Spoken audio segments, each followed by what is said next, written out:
JDS ಪಾದಯಾತ್ರೆ ನಡೀತಾ ಇದೆ. ನಮ್ಮ ಜೊತೆ ಜೆಡಿಎಸ್ನ ಸುರೇಶ್ ಬಾಬು ಸರ್ ಇದ್ದಾರೆ, ಅವ್ರನ್ನ ಮಾತನಾಡ್ಸೋಣ. ಸರ್, ನಿಮ್ಗೆ ಅನ್ಸುತ್ತಾ ಇದೆಲ್ಲದ್ರಿಂದ ನ್ಯಾಯ ಸಿಗುತ್ತೆ ಅಂತ? ಒಂದು ಹೋರಾಟಗಳಿಲ್ಲದೆ ಈ ಸರ್ಕಾರಗಳು ಎಚ್ಚೆತ್ಕೊಳ್ಳುವಂಥದ್ದನ್ನ ನಾವು ಯಾರು ಕೂಡ ಕಾಣಲಿಕ್ಕೆ ಸಾಧ್ಯ ಆಗ್ತಾ ಇಲ್ಲ. ಇದು ರೈತರು ಯಾವತ್ತೂ ಕೂಡ ಹೋರಾಟದಿಂದನೇ ಅವರ ಒಂದು ಕಸಬನ್ನು ಉಳಿಸ್ಕೊಳ್ಳಿಕ್ಕೆ ಸಾಧ್ಯ ಆಗಿದೆ. ಇವತ್ತು ಬೆಂಬಲ ಬೆಲೆ ಆಗ್ಬೋದು, ರೈತರಿಗೆ ನಷ್ಟ ಆದಂಥ ಅತಿವೃಷ್ಟಿ ಆಗಲಿ ಅನಾವೃಷ್ಟಿ ಆದಂಥ ಸಂದರ್ಭದಲ್ಲಿ ಎಲ್ಲ ನೋಡಿದ್ದೀವಿ. ಇದನ್ನು ಹೋರಾಟದ ಮುಖಾಂತರನೇ ಇವತ್ತು ಸರ್ಕಾರಗಳನ್ನ ಎಚ್ಚೆತ್ಸೋಂಥ ಕೆಲಸ ಆಗ್ತಾಯಿದೆ. ಇವತ್ತು ಈ ಬಿಡದಿ ಟೌನ್ಶಿಪ್ದು ಕೂಡ ಇದೇ ರೀತಿ ಮುಂದುವರಿತಾ ಇರ್ತಕ್ಕಂಥದ್ದು ನಾವು ನೋಡ್ತೇವೆ. ಹಾಗಾಗಿ ಈ ಸರ್ಕಾರ ಏನು ಸತ್ಯಶೋಧನೆ ಸಮಿತಿ ಅವರು ಹಿಂದೆ ಮಾಡಿದ್ರಲ್ಲ ಕಾಗೋಡು ತಿಮ್ಮಪ್ಪನವರ ಅಧ್ಯಕ್ಷತೆಯಲ್ಲಿ, ಅದರಲ್ಲಿ ಇವರೇ ವರದಿ ಕೊಟ್ಟಿದ್ದಾರೆ.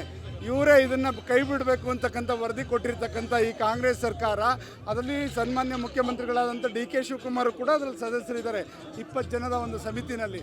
ಆ ವರದಿನಲ್ಲಿ ಇವರು ಇದೆಲ್ಲ ಕೈ ಬಿಡಬೇಕು, ಇಷ್ಟು ಮರಗಳಿದೆ, ಇಷ್ಟು ತೆಂಗಿನ ಮರ ಇದೆ, ಅಡಿಕೆ ಮರ ಇದೆ, ಹುಣಸೆ ಮರ ಇದೆ, ರೇಷ್ಮೆ ಬೆಳೀತಾರೆ, ಹಾಲು ಉತ್ಪಾದನೆ ಆಗ್ತಾಯಿದೆ, ಕುರಿಗಳಿದೆ, ಹಸುಗಳಿದೆ, 6 ಲಕ್ಷ ಲೀಟ್ರ್ ಹಾಲು ಆಗ್ತಾಯಿದೆ, ಎಲ್ಲದನ್ನು ಕೂಡ ಹೇಳಿದ್ದಾರೆ.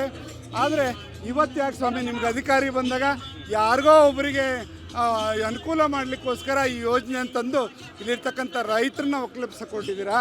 ದಯಮಾಡಿ ಇಂಥ ಕೆಲಸ ಮಾಡಬೇಡಿ, ರೈತರನ್ನ ಉಳಿಸ್ತಕ್ಕಂಥ ಕೆಲಸ ಮಾಡಿ.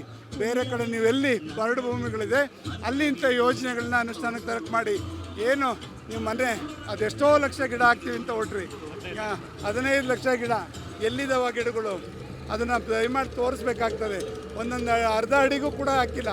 ಅದು ಹೇಳಿದ್ರು ಕುಮಾರಸ್ವಾಮಿ ಅವರು, ಇವರು ಗಿಡ ಹಾಕೋರನ್ನ ಫಾರೆಸ್ಟ್ನವ್ರು ಕರೆಸಿಲ್ಲ, ಗದ್ದೆ ನಾಟಿ ಮಾಡೋರನ್ನ ಕರೆಸಿ ಸಸಿ ನಡೆಸಿರ್ಬೇಕು. ಆ ರೀತಿ ಪಕ್ಕ ಹಾಕಿದ್ರೆ ಮರಗಳು ಬೆಳಿತಾವ. ಯಾರು ವೈಜ್ಞಾನಿಕತೆ ಇದೆ ಅವ್ರಿಗೆ, ಅವ್ರು ಯಾರು ಇವರಿಗೆ ಈ ಬುದ್ಧಿ ಹೇಳಿದವ್ರಿಗೆ ಅವ್ರಿಗೆ ಮೊದಲು ಚೀಮಾರಿ ಹಾಕಬೇಕು. ಸರ್, ಈಗ ಇದು ಕುಮಾರಸ್ವಾಮಿ ಅವ್ರ ಕೂಸು, ಅವ್ರ ಕೂಸನ್ನು ಅವರೇ ಚಿವುಟ್ತಾ ಇದ್ದಾರೆ ಅಂತ ಹೇಳ್ತಾರೆ. ಸನ್ಮಾನ್ಯ ಕುಮಾರಸ್ವಾಮಿ ಅವರು ಹಿಂದೆ 5 ಟೌನ್ಶಿಪ್ಗಳು ಮಾಡೋಕ್ಕೆ ಹೊರಟಂಥದ್ದು ಸತ್ಯ. 5 ಟೌನ್ಶಿಪ್ ಮಾಡಬೇಕು ರಾಜ್ಯದ ಮೂಲೆಯಲ್ಲಿ ಅಂತಕ್ಕಂಥ ಯೋಜನೆ ಅವ್ರದ್ದಿತ್ತು. ಆ ಸಂದರ್ಭದಲ್ಲಿ ರೈತರು ಬೇಡ ನಮ್ಮ ಭೂಮಿ ತಗೋಬೇಡಿ ಅಂದಾಗ ಕೈ ಬಿಟ್ಟಂಥದ್ದು ಇದೆ. 2006ರಲ್ಲಿ ಅವ್ರು ಮುಖ್ಯಮಂತ್ರಿಗಳಾದಾಗ ಅವತ್ತು ಕೈ ಬಿಟ್ಟರು. ಅಲ್ಲಿಂದ ಇಲ್ಲಿವರೆಗೂ ಯಾವುದೇ ಕೂಡ ಬೆಳವಣಿಗೆ ಆಗಲಿಲ್ಲ. ಇವತ್ತು ಏಕಾಏಕಿ ಡಿ ಕೆ ಶಿವಕುಮಾರ್ ಮುಖ್ಯಮಂತ್ರಿ ಆದ ತಕ್ಷಣ ಯಾಕೆ ಇದು ಬೆಳಕಿಗೆ ಬರ್ತಾ ಇದೆ? ದಯಮಾಡಿ ಇದು ಆ ಪಾಪದ ಕೂಸಲ್ಲ. ಇದು ರೆಡ್ ಝೋನ್ ಮಾಡಿದ್ರಿಂದನೇ ಇವತ್ತು ಆ ಭೂಮಿ ಆ ರೈತರ ಹತ್ರ ಉಳಿಲಿಕ್ಕೆ ಸಾಧ್ಯ ಆಯಿತು. ಇಲ್ಲ ಅಂತಂದಿದ್ರೆ ಇಷ್ಟೊತ್ತಿಗೆ ರಿಯಲ್ ಎಸ್ಟೇಟ್ನವರು ಇದೆಲ್ಲ ಭೂಮಿನ ಕಬಳಿಸ್ಕೊಂಡು ಇಷ್ಟೊತ್ತಿಗೆ ಬೇರೆ ರೀತಿ ಆ ರಿಯಲ್ ಎಸ್ಟೇಟ್ ದಂಧೆಗಳು ಮಾಡ್ತಾ ಇದ್ರು. ಹಾಗಾಗಿ ಖಂಡಿತ ಇದು ಕುಮಾರಸ್ವಾಮಿ ಅವರು ಅಂದೇ ಕೈ ಬಿಟ್ಟಂಥದ್ದು.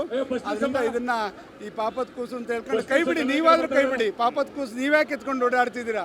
ಬಿಡಿ ಕೈನ. ಸರ್, ಇದೇ ಜಿಲ್ಲೆಯಲ್ಲಿ ಮುಖ್ಯಮಂತ್ರಿ ಇದ್ದಾರೆ, ಇದೇ ಕ್ಷೇತ್ರದಲ್ಲಿ ಹೊಸದಾಗಿ ಮಂತ್ರಿ ಆಗಿದ್ದಾರೆ. ಇನ್ನೂ ನಂಬಿಕೆ ಇದೆಯಾ ನಿಮಗೆ? ಹೋಪ್ ಇದೆಯಾ? ಸನ್ಮಾನ್ಯ ಬಾಲಕೃಷ್ಣ ಅವರು ಹಿಂದೆ ಕುಮಾರಸ್ವಾಮಿ ನಮ್ಮ ಪಕ್ಷದಲ್ಲಿ ಇದ್ದಂಥ ಸಂದರ್ಭದಲ್ಲಿ ಅವ್ರು ಹೇಳಿಕೆ ಕೊಟ್ಟಂಥದ್ದು ಕೂಡ ನಮ್ಮ ಜೊತೆ ಇದೆ.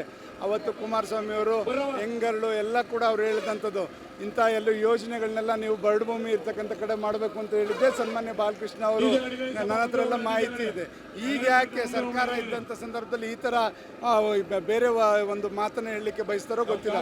ಅದನ್ನು ಅವ್ರಿಗೆ ಸ್ಪಷ್ಟೀಕರಣ ನೀಡಲಿಕ್ಕೆ ಬಯಸ್ತಾರೆ. ಸರ್, ಇದು ಕೊನೆಯದಾಗಿ ಬಿಡದಿ ರೈತರದ ಡಿ ಕೆ ಶಿವಕುಮಾರ್ ಅವ್ರದ ಇದು ಎಲ್ಲೋ ಒಂದು ಕಡೆ ನಮಗೆ ಅವ್ರ ಹೈಕಮಾಂಡ್ ಈ ಸೂಚನೆ ಮೇಲೆ ಇವ್ರು ಹಿಂಗೆ ಆಡ್ತಾ ಇದ್ದಾರೆ ಅಂತಕ್ಕಂಥ ಅನುಮಾನ ಮೂಡ್ತಾ ಇದೆ. ಅದನ್ನು ಸ್ಪಷ್ಟೀಕರಿಸಬೇಕು ಅಂತ ಮುಖ್ಯಮಂತ್ರಿಗಳನ್ನ ಒತ್ತಾಯ ಮಾಡ್ತಾರೆ.